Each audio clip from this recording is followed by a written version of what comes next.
90.0 radio omni सुन सुन 90.0 radio omni ओ हर धुन में sac सुन 90.0 radio omni ओ हर धुन में स्वैग, हर धुन में स्वैग। नमस्कार दोस्तों, आप सुन रहे हैं रेडियो ओमनी 90 FM।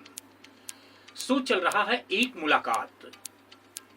आज इस शो के तहत हमारे ओमनी रेडियो बस्ती के स्टूडियो में खास मेहमान हैं आज के हमारे आयुष चिकित्सा अधिकारी जिला चिकित्सालय बस्ती के डॉक्टर बीके वर्मा जी, और साथ ही एक डॉक्टर होने के साथ ही साथ ये एक समाज सेवी भी हैं और एक कवि भी हैं। जी हाँ दोस्तों, डॉक्टर बीके वर्मा जी जनपदीय नोडल अधिकारी आयुष मेन स्ट्रीमिंग भी है, और वैसे तो समाज सेवा में काफी आगे रहते हैं, अग्रणी भूमिका निभाते हैं। सबसे पहले तो हम स्वागत करते हैं डॉक्टर साहब, हमारे एफएम ओमनी रेडियो बस्ती के स्टूडियो में आपका स्वागत है। शो चल रहा है एक मुलाकात, इसके तहत हम चर्चाएं भी करेंगे आपसे। जैसा कि आप एक कवि भी हैं, कुछ चंद लाइनें भी हम आपसे सुनेंगे अपने इस प्रोग्राम के तहत। और सबसे पहला सवाल हमारा ये है, रेडियो सर सबसे पुराना एक संचार का साधन रहा है, आपके जीवन में ये कितना प्रभाव डाला और कितना आज के समय में ये उपयुक्त है? देखिए, रेडियो के माध्यम से समाज में एक जो जानकारी प्राप्त, ज्ञान का आदान प्रदान होता है, विभिन्न क्षेत्रों में समाचार का प्रसारण हुआ या खेती किसानी संबंधित हुआ, तो ऐसे तमाम चीज़ों को फिर कुछ मन मनसायन हुआ, गीत गाने हुआ या जो भी हुआ, ये इसके माध्यम से पहले अब तो एफएम चल गया या और तमाम छोटे छोटे का संचार माध्यम चालू हो गए। पहले अपने क्षेत्र में यहाँ बस्ती जनपद मुख्य गोरखपुर आकाशवाणी केंद्र दूरदर्शन हुआ करता था, तो दूरदर्शन पर भी मेरा कार्यक्रम कई बार हुआ है, और आकाशवाणी में मेरा पहला कार्यक्रम देश हमारे कार्यक्रम उसमें भोजपुरी में चल रहा था, उसमें मेरा एक गीत का प्रसारण हुआ था 21 दिसंबर 1998 में मैंने पहला प्रोग्राम वहाँ से दिया था जी, और तब से मेरा उत्साह वर्धन हुआ और मैं आज भी रेडियो सुनता हूँ। मेरे पास रेडियो है, जो भी रेडियो समाचार आते हैं, जो भी होता है मैं सुनता रहता हूँ, मैं इसके बहुत शौकीन हूँ। डॉक्टर साहब, बिल्कुल सही आपने कहा कि रेडियो कहीं ना कहीं हर एक व्यक्ति के जीवन में कुछ असर दे ही जाता है। आप जिस विधा में माहिर हैं, होम्योपैथ, यह एक बहुत पुरानी पद्धति है। जटिल बीमारियों में इसका कितना असर होता है और कैसे ये अपना प्रभाव कितने दिनों में छोड़ता है?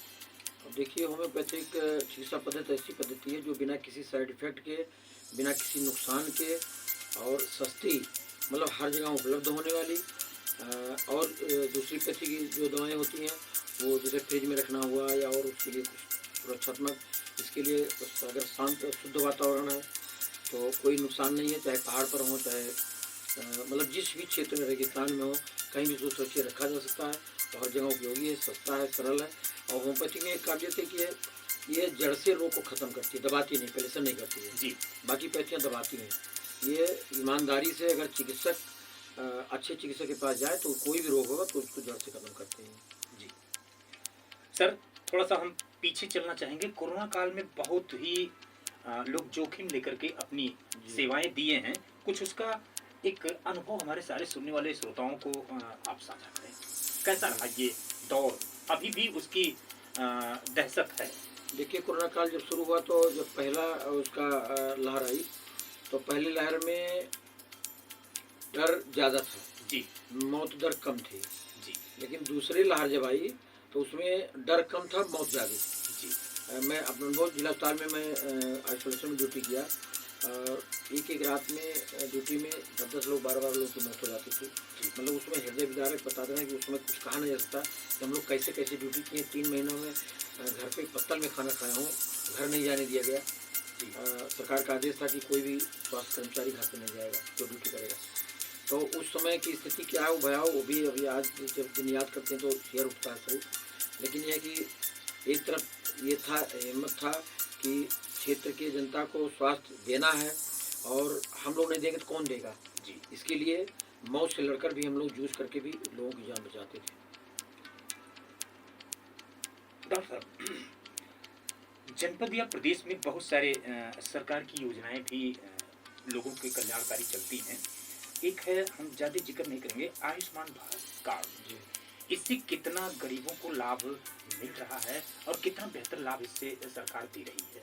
देखिए, आयुष्मान भारत कार्ड जो है वो कुछ अस्पतालों के लिए निर्धारित किया गया है जी। जनपद में। तो उस अस्पताल में उनके फ्री ऑपरेशन, फ्री 5 लाख तक के उनका सारी सुविधा गवर्नमेंट देती है, खाना पाना, ऑपरेशन बड़े हों छोटे हों। तो इससे गरीब जनता को ज़्यादा फायदा हो रहा है, जो इसके लाभार्थी हैं वो लाभ ले रहे हैं। जी। इसके बनवाने की क्या प्रक्रिया है सर? कैसे एक आम आदमी इसका पहल कर सकता है बनवाने के लिए? अब देखिए, वो उसी कुछ मानक है। जी। उस मानक के अंतर्गत उस क्षेत्र के जो सेक्रेटरी हैं या वो हैं बैंक विकास भवन में, उसका एक काउंटर खुला है। जी। वहाँ पे जाएँ, या जिला अस्पताल में भी बनता है, वहाँ पर काउंटर खुला है। तो जहाँ भी जो सुविधा है वहाँ पे जाएंगे तो वहाँ मानक बताने के अनुसार वो बताएंगे कि आप उस मानक में आते हैं कि नहीं आते हैं। उसके अंतर्गत आते हैं तो वहाँ सारी सुविधा वो निःशुल्क बनता है। जी। मतलब एक आम आदमी उस मानक के अनुरूप है तो जी, उसका लाभ हाँ, लाभ मिल सकता है। जी। मिलेगा जी। सर, थोड़ा सा हम जानना चाहेंगे, बहुत पुरानी बीमारियां हैं और लोग भटक रहे हैं, जैसे फाइलेरिया और मलेरिया। ये दोनों तकरीबन वर्षों पुरानी बीमारी हैं। आज भी लोग रोग से इससे ग्रसित हैं। कैसे इसका निदान कितना सहजपूर्ण ढंग से हो जाए? आप चूंकि दोनों विधा में जान रहे हैं, एलोपैथ से भी, होम्योपैथ से भी, कुछ हमारे सभी श्रोताओं के लिए जानकारी आप जी। मुहैया देखिए, कराएं। मलेरिया तो लगभग खत्म हो चुका है। जी। लेकिन यह कि बरसात के मौसम में, इसमें बरसात का मौसम ही चल रहा है। बरसात के मौसम में जहाँ गंदा पानी होता है, जहाँ मच्छर होते हैं, जहाँ ऐसी जगहों पे मलेरिया के कीटाणु ज़्यादातर उत्पन्न होते हैं। इसमें हमको सावधानी रखनी चाहिए कि अगर इसके सिम्टम आते हैं तो हम चिकित्सालय में जा करके उसकी जांच कराएं। अगर ऐसा आते हैं तो उसको अच्छी चिकित्सक की देख रेख में उसका इलाज कराना चाहिए। और बचने के लिए हमको, जैसे ग्राम के मच्छर जहाँ ना हो, मतलब पानी जैसे छत पे हो या कहीं भी हो, कोई टायर लोग रख देते हैं, उसमें गंदा पानी ज़्यादा देर सड़ता है जी। तो अपने अगल बगल के गड्ढों को पाट दें, पानी ना इकट्ठा होने दें, तो क्योंकि उसमें सड़न हो जाती है तो कीड़े इकट्ठे होते हैं। जी। उसमें ब्लीचिंग पाउडर का छिड़काव करें। और कुछ लोग ज़्यादा गंदा पानी होता है तो मिट्टी तेल डाल देते हैं। तो मतलब ऐसा कुछ उपाय करें कि जो कीड़े ना पनपने दें। और साफ़ सफाई रखें, धुआं करें जहाँ ज़्यादा होते हैं। शाम को आप गाँव में धुआं लोग करते हैं, तो इससे बचना होगा। मच्छरदानी लगा के सोएं, तो हम अपने लिए सोच रहे हैं कि मच्छरदानी अगर लगाते हैं तो हमेशा सेफ रहेंगे। जी। डॉक्टर साहब, ये पूर्वांचल का आखिरी छोर बस्ती जिला है अपना, जो कि जापानी इंसेफ्लाइटिस से बहुत ग्रसित भी रहा, पीड़ित भी रहा है।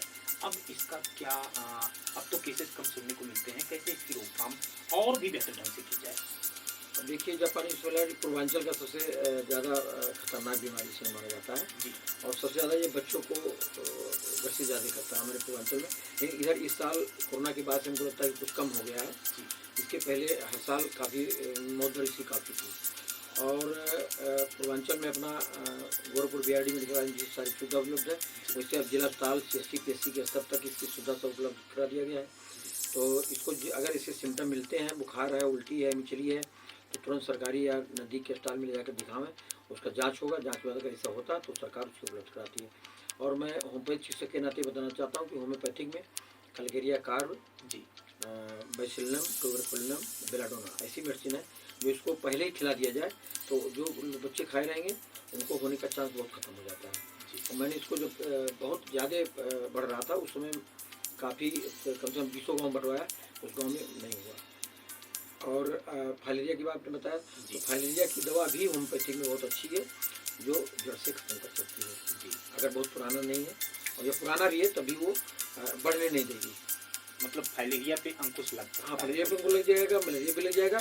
और जैसे आपने बताया कि इंसेफ्लाइटिस, जी, इस पे इतना अच्छा कारगर है कलकेरिया कार्ब, बेलाडोना, ट्यूबरकुलिनम। इसको 1000 की मात्रा में, 200 की मात्रा में अगर दे देते हैं पेशेंट पहले के तो दोबारा होने कोई चांस नहीं होता। और जो इसको हुआ भी वो जल्दी ठीक भी हो जाता है। जी। डॉक्टर साहब, एक सबसे अच्छी बीमारी मैं कह सकता हूँ, थोड़ा सा पॉपुलर हो रही है, अक्सर गांव में देखा गया है, पथरी की शिकायत बहुत ज़्यादा होती है। और कहीं ना कहीं हर दूसरा तीसरा व्यक्ति चाहे थोड़ी ही दाने की हो, उसको पता भी नहीं है, वो भटक भी रहा है। इसका निदान कैसे किया जाए घर बैठे? अगर आदमी हॉस्पिटल नहीं पहुंच पा रहा है, कितनी सावधानियां बरते, और ये होता कैसे है, इसका कारण क्या है? अब देखिए, पथरी होने का कारण मुख्य है कि लोग पानी कम पीते हैं, जी और पानी जब कम पिएंगे तो गुर्दा से कचरा निकलेगा नहीं, जी साफ होगा नहीं पानी। तो इसमें अधिक, सबसे पहला तो ये है कि पानी अधिक से अधिक पिए। जी 15 किलो वजन पे 1 लीटर पानी हर मनुष्य को 12 घंटा पीना अनिवार्य है। तो जिसका जितना वेट हो उसी अनुसार वो पानी की मात्रा अपना बांट सकते हैं। अगर इतना पीते हैं तो पानी के पेशाब के रास्ते जितना भी कचरा रहेगा शरीर का वजन वो निकलता रहेगा, तो पथरी होने की कोई संभावना नहीं रहती है। और पथरी कुछ चीज़ें खाने से भी किसी किसी को जाती है, जी जैसे टमाटर, पालक, चौलाई, फूल गोभी, बैगन, मशरूम, चीकू, अंगूर, कद्दू, कोहड़ा, मांस, मछली, मुर्गी, अंडा, काफ़ी, चॉकलेट, काफ़ी, चाय, ये सब खाने से पथरी बनती है। तो इसका सेवन हम कम करें। नारियल का पानी, गाजर, केला, अनानास, जौ की रोटी, बादाम, सत्तू, ये सब ज़्यादा प्रयोग करते हैं तो पथरी ये गलाने का काम करती है, तो पथरी कम होगी। ये सब अगर हम परहेज करते हैं, ऐसा करते हैं तो पथरी होने का चांस कम हो जाता है। और सबसे मुख्य कारण है पानी। पानी का ज़्यादा उपयोग करेंगे तो पथरी नहीं बनेगी। अगर होता है तो हम अच्छे से दिखा करके होम्योपैथी में से अच्छी दवाएँ हैं। आज तक मैंने अपने जीवन में गुर्दा पथरी का ऑपरेशन नहीं कराया।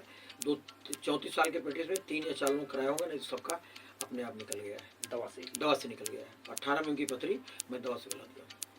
हाँ, पित्ताशय पर की पथरी है, उसके निकलने कोई रास्ता नहीं, वो भी गल सकता है लेकिन टाइम उसमें लगता है। तो उसके लिए नज़दीक के अच्छे सर्जन से दिखा कर उसको ऑपरेशन कराएं। जी बिल्कुल।